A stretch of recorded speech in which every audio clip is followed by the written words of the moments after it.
नमस्कार दोस्तों, राधे राधे। कैसे हैं आप लोग?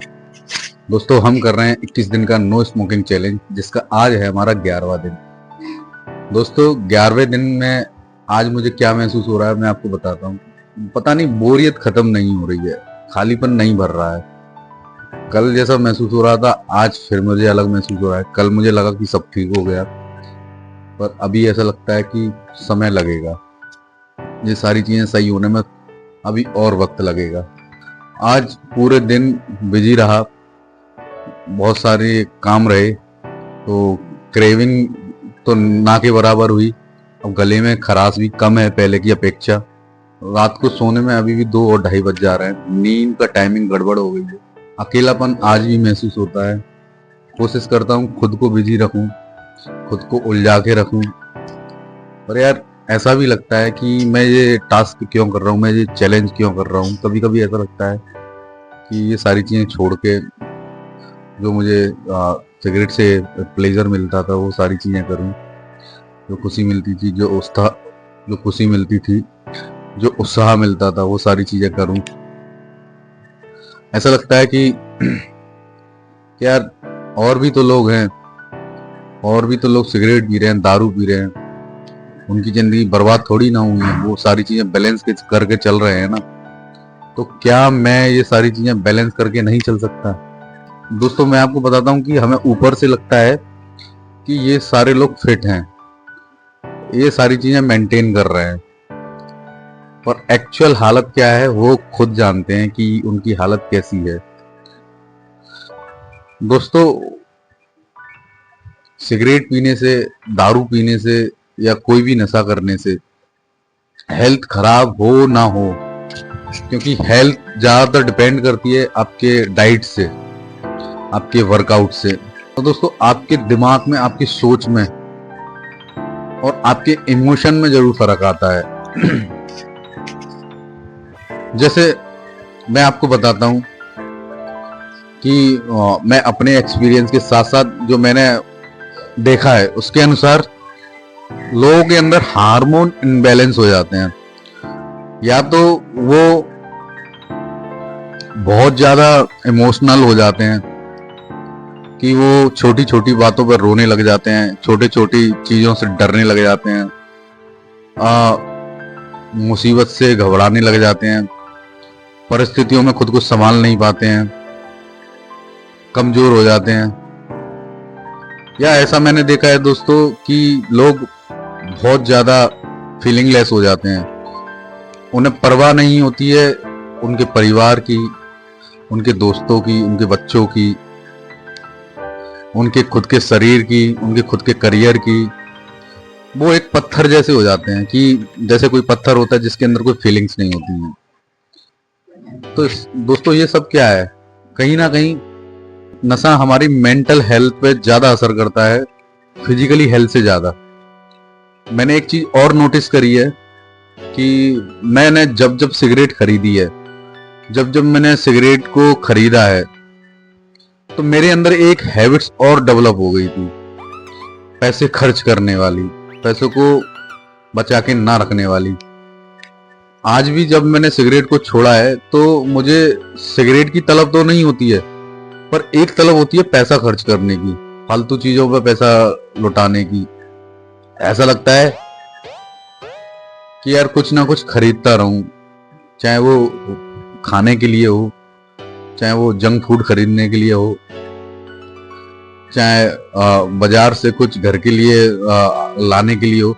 पर दोस्तों, अननेसेसरी पैसा खर्च करने का जो हैबिट्स है वो मेरे अंदर डेवलप हो गई है। लेकिन दोस्तों, मैं इस चीज पे भी कंट्रोल कर रहा हूं कि जब मैं सिगरेट पे पैसा नहीं खर्च कर रहा तो मैं फालतू की चीजों पे पैसा ना लगाऊं। पर अंदर से ये वाली भी क्रेविंग होती है कि मैं पैसा खर्च करता रहूं दोस्तों। और एक हैबिट्स जो मेरे अंदर और डेवलप हुई थी वो थी, मैं लोगों से कट गया था, लोगों से दूर हो गया था। हालांकि मेरी सेल्स की जॉब है, लेकिन ऑफिशियली मैं सारे लोगों से मिलता था। पर जैसे होता है ना कि आप दोस्तों से मिलते हैं, दोस्तों से आपको बात करने में मजा आता है, आप परिवार के रिश्तेदारों से मिलते हैं, बात करते हैं, वो सारी चीजें खत्म हो गई थी। अभी भी थोड़ा मन नहीं करता है लोगों से बात करने का, ऐसा लगता है कि क्या ही बात की जाए, बोरियत सी महसूस होती है। यानी कह सकते हैं कि मैं समाज से कट गया था। तो एक मजेदार बात बताऊं दोस्तों, कि मैं सिगरेट तो पीता था लेकिन लोगों से छुप के पीता था। इवन मेरे ऑफिस में किसी को नहीं पता कि मैं सिगरेट पीता हूँ, मेरे बच्चों को नहीं पता मैं सिगरेट पीता हूँ, मम्मी पापा को भी नहीं पता मैं सिगरेट पीता हूँ। हाँ, मेरी पत्नी को जरूर पता है कि मैं सिगरेट पीता हूँ। इस डर की वजह से भी शायद हो सकता है कि मैं समाज से कट गया था, क्योंकि किसी के सामने जाऊंगा तो शायद उनको मेरी स्मोकिंग की स्मेल आ जाए, मैं उनके बीच में बैठकर फंस जाऊं और सिगरेट पीने ना जा सकूं। इसीलिए भी मैं लोगों से दूर रहता था। आज भी मैं लोगों से कम मिलता हूं और अभी लोगों से कनेक्शन इतना नहीं हो पाया है, उसमें शायद हो सकता है समय लगेगा। तो दोस्तों, हर दिन अलग होता है। हर दिन ऐसा लगता है कि आज सारी चीजें सही हो गई, फिर दूसरे दिन ऐसा लगता है कि यार पता नहीं कुछ मिस कर रहा हूँ, कुछ खालीपन सा महसूस हो रहा है। कभी लगता है कि स्वास्थ्य बहुत बेहतर है, कभी कभी लगता है कि अब क्रेविंग नहीं होती है, फिर कभी लगती है कि यार अभी तो क्रेविंग हो रही है, अभी तो इच्छा हो रही है। ऐसे ही ऊपर नीचे दिन होते रहते हैं दोस्तों। लेकिन मैंने ठान लिया है कि 21 दिनों के अंदर सिगरेट को जड़ से अपनी जिंदगी से बाहर कर दूंगा। चाहे कितनी भी क्रेविंग हो, चाहे कैसे ही इमोशनल अटैक आए, चाहे कैसी भी परिस्थितियां आए, दोस्तों मैं 21 दिनों तक सिगरेट से हाथ नहीं लगाऊंगा।